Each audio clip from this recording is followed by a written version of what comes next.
Okay, had another bit of motivation to do a solo source material here. I found a one-shot comic that came out in 1996 called Doom. Yes, that's right, based off of the id Software video game.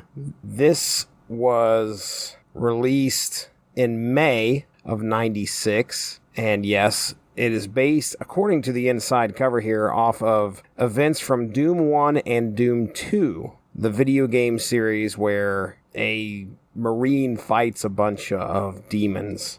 So we're going to talk a little bit about that real quick before I jump into my stream of consciousness as I experienced the comic, and just kind of give you a bit of background on Doom.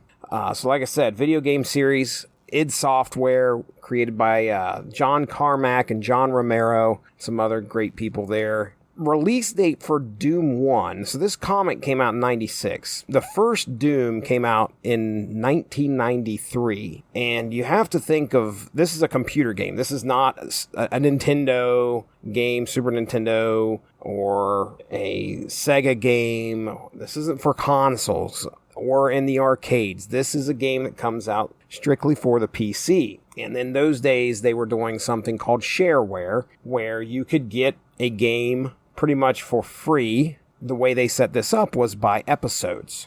You could play the first episode for free, but if you wanted to continue the story, you had to pay to get the next episode and then the next episode. I can remember playing Doom when it first came out. The plot is this. For Doom 1, we have our Space Marine, or Doom Guy, as he's called. The events of Doom 1 take place on Mars. Doom Guy gets in some trouble in the military, I think, and is stationed at this base on Mars where there's a bunch of radioactive waste. The wiki says, the Union Aerospace Corporation, which operates radioactive waste facilities on Mars, allows the military to conduct secret teleportation experiments that go terribly wrong. Now, all this plot I'm giving you is not in the comic. So I assume that if you knew a little bit about Doom, then you're picking up the comic knowing a little bit about the plot. But this plot is not examined at all in this comic.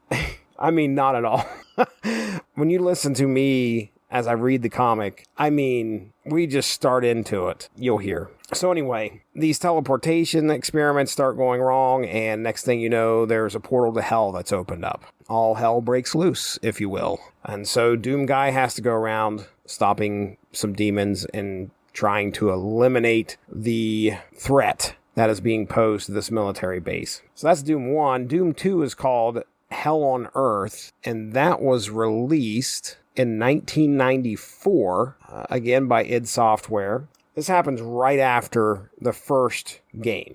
You're Doom Guy again, so you're heading into battle just like you did before, and now you find a portal that's going to Earth. When you get to Earth, you find out that demons have already invaded there, so you've got to try and stop them there. They've already wreaked havoc upon the globe.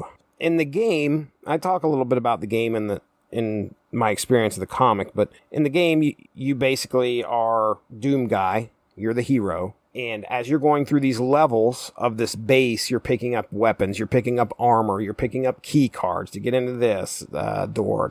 And you find secret items sometimes that boost your health, boost your stamina, make you invincible, make you more powerful. All the while, you're trying to make it through and fight off these baddies and get to the boss of the level and kill the boss. So that's the concept behind the game. Now, there are some... I went to... This is doom.fandom.com, okay? And I already talked about Doom Guy. He's also known as the Doom Slayer. He goes by Doom Slayer, Doom Marine, but most commonly, he is known as Doom Guy. And then we have some antagonists that show up through this book, all right? They're all demons in some form or fashion, I should say. They are all affected by hell. And I'll run down the ones that we get in here. And it's not like they're, very integral to the story. Their main purpose is to just kill Doom Guy here. So there's Zombie Man. Again, straight from doomfandom.com. Zombie Man, Shotgun Guy, Imp, Demon, Spectre. Now, the Demon, I mentioned him in the comic. I didn't know what he was called at that point. But the Demon is the pink guy with the horns, and he's real like kind of squat. If you've ever played the game, he's kind of squat and his arms are like almost up by his ears. It's weird looking. Then there is the Spectre, which does show up in the book. I don't know if I mentioned it or not, but it's basically the invisible version of the demon. The Imp is like the big brown demon that has spikes all over his body, and he's able to shoot fire. Shotgun Guy and Zombie Man, they're all human NPCs that have been turned in some way to attack Doom Guy. Then we have the Baron of Hell, which is a rather large demon with like these fiery fists. There's the Lost Souls, which do not show up in the comic, but I do remember them from the video game. They're like the skulls with flaming, floating heads, okay? And now this one, I didn't know what the actual name was until I was reading this wiki, and it's the Caco Demon. So I called them the Beholders. Doom Guy does not refer to them as the Caco Demon. Doom Guy doesn't refer to any of these guys other than... Well, he does refer to imps in here, but he's definitely not calling the Caco Demons the Caco Demon. So the Caco Demons are the red, floating, like blobs of goo that have an eye and a big mouth and horns all over them, and they can fire like these fireballs at you. Then we have the Cyber Demon, which is the big bad. By the third page, he's facing off with the Cyber Demon. Now, the Cyber Demon is the large demon-looking guy with the horns coming out of his head, and he has the guns for arms. He faces off with him at the beginning, realizes he can't punch him dead, and runs to go get a gun. So there's your antagonists of the book.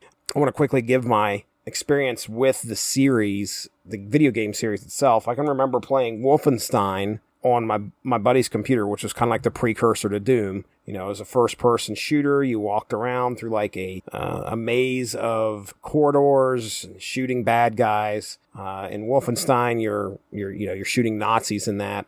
This is a different story. When it comes to Doom, Doom is about shooting and killing demons. Doom, I think, when it finally arrived, it had to have been 93 or 94. My stepdad had oh my goodness, I want to say we went from a 386 to a 486 computer, and we were able to run Doom on it. It was one of the first games that I ever tried to do online play. And you got to think, this is back in 93 or 94, and we weren't living in town. Okay, so it's not like we were in a big metropolitan city with, many options for internet. We did have internet. It was dial-up for sure. So we were using dial-up internet from where we were. And me and my friend were trying to get it to where we could both play against each other or with each other somehow. Of course, I wasn't a computer guy. I was learning things at that point. My buddy was more the computer guy, trust me.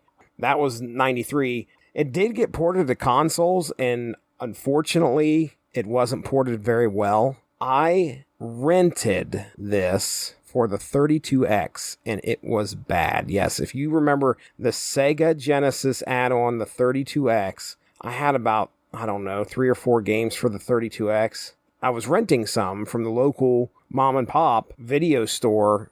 They had some 32X games. Nobody else was renting them. I didn't have any problem finding it, that's for sure. But yeah, I would rent the 32X game, Doom, and it was not good. Not good at all. I remember playing a little bit and going, okay, this is neat, but just not anything compared to what it was like playing on the computer. I do remember the movie with The Rock. It wasn't the greatest until we got the first-person scenes at the end.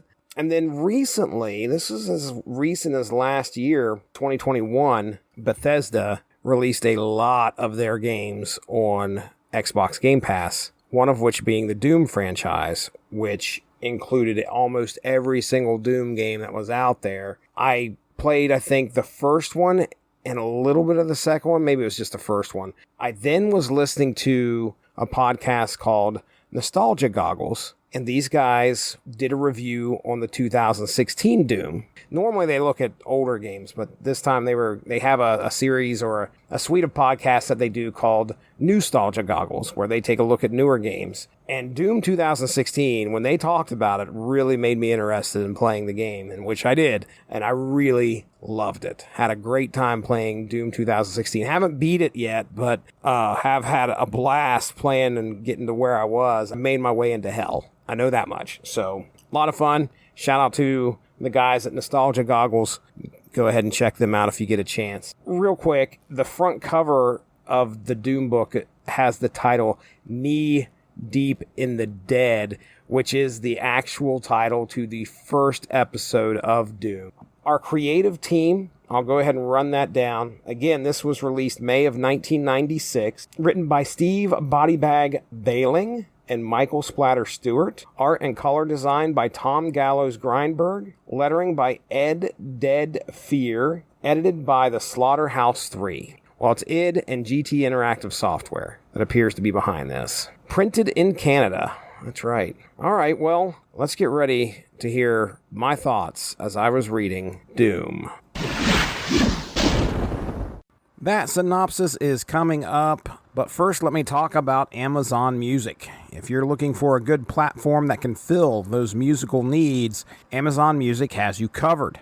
If you head to getamazonmusic.com/W2M Network, you can get a free 30-day trial where you can check out over 70 million songs. That's getamazonmusic.com/W2M Network for that free 30-day trial. Okay, well, why not? Let's do Doom, May of 96, number 1. Yeah, that's right, based off of the hit video game. And we are right off to a roaring start. Our Space Marine putting his fist through a demon's abdomen, coming right out the back, and grabbing the spinal cord while he's at it. Yeesh. All while yelling, "Dynamite!"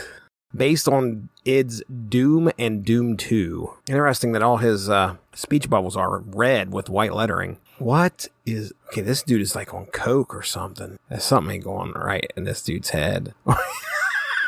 This guy's just punching... this has got to be a dream or something. He's just punching demons and ripping out their innards. And when he does it, he has some of the stupidest dialogue. Ooh, here it comes. Here comes the night train as he punches this demon. And this is the demon from like the big dude with the guns are at the end of his arms. You know, paying attention here. I've played the games before. Our hero, after unsuccessfully punching the demon, runs away to try and find a gun, but instead finds a chainsaw. Okay, all right. I already got the feeling of this earlier. Had a very Ash of Evil Dead feel. He shot a bunch of zombies, turned on the light switch because he was shooting in the dark, and when he saw all the dead demons and zombies he shot, he says, "Groovy." Wow, this character is written like he's on speed or coke or something. In these 3 panels, he's reaching for the chain gun, okay? Gimme, come on, gimme. Hoy hoy, I'm the boy packing 80 pounds of heavenly joy. Now this is good. Big gun. Not the big gun, but, I mean, it's, yeah. Dance, Bone Daddy. What is going on in this comic? Okay, so far there's no plot, all right? There is nothing that is happening other than this guy upgrading. Actually, okay, when it comes to following the game, really the only thing that's happening right now is he's fighting some of the characters that we see in the games, sure. But what I find funny is that, like, he is upgrading his weapons, kind of like as you do in the game. You start out with your fist. Actually, I don't think you start out with a fist. You start out with a pistol. But regardless, you can use your fist. But he's used his fist. He's upgraded to a shotgun. Now he's got a minigun. But nothing else is happening. Like, we don't know what he's doing. We don't know why he's doing it. We don't know why he's in this situation that he's in, other than he's just randomly saying phrases for nobody's benefit other than himself. Structurally, this comic book doesn't make a whole lot of sense. And it's almost like I get a couple panels and I'm like, I want to talk about it, but I don't want to, like, sit here and read the comic to you. But let me explain something that just happened here, okay? He's got the minigun, right? And he's going through a wall. Imps, zombies, you think you can get me? This is him talking out loud. And then, this is not a thought bubble. This is more like a narration box. But I think it's supposed to be inside the head of the Marine. Inside his head, he says, wait, maybe they don't think. Now, wait a second. The narration box says, wait, maybe they don't think. So, again, let me do this again. Imps, zombies, you think you can get me? Outspoken dialogue. Then, narrator box, wait, maybe they don't think. Then, our protagonist, well, I do, and I think you're dead. Who is talking? Is he talking to himself? And then answering himself out loud? Like thinking to... So he asks a question, answers it in his mind, and then proceeds to continue the conversation with himself out loud. But he's actually talking to the imps and zombies who are not talking to him, by the way. And I think you're dead. Dead, dead, dead. Okay, all right, so the narration box just confirmed. This is definitely his thought bubbles. It just looks like narration boxes. All right, so he's going into another room, and he's battling another big demon. This is one of those real squat demons that have, like, the arms that come out near the top of their heads. It's almost like where their ears should be. Oh, now he's fell into the radioactive waste. He's got up out of there. He's burning, sizzling from the radioactive muck and mire. Okay, well, our protagonist is asking questions that anybody logically that would look at the game would try to figure out. Says, who do you suppose left all that radioactive waste down there, and why? Why? I mean, if you think too hard about what's going on in Doom, you're going to ask yourselves those questions.